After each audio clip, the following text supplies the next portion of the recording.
পতন অভ্যুদয় বন্ধুর পন্থা, যুগ যুগ ধাবিত যাত্রী।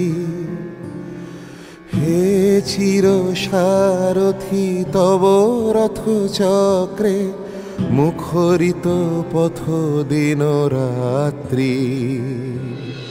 দারুণ বিপ্লব মাঝে তব শঙ্খ ধ্বনি বাজে, সংকট দুঃখ ত্রাতা তব করুণার অনুরাগে, নিদ্রিত ভারত জাগে।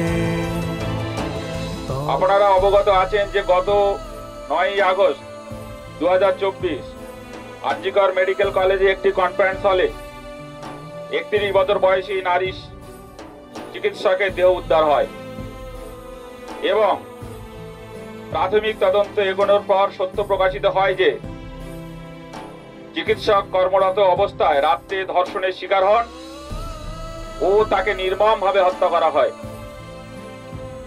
যার বিভৎস রূপ আপনারা বিভিন্ন জায়গায় দেখছেন। শিউরে উঠতে হয় যে এরকমও একজনকে মারা যায়। আপনারা সকলে জানেন মুক্তি একটি অরাজনৈতিক সংগঠন, তাই আমাদের এই আন্দোলন সম্পূর্ণ অরাজনৈতিক। এই আন্দোলন কোন একটি রাজনৈতিক দল বা কোনো একটি প্রতিষ্ঠানের বিরুদ্ধে নয়।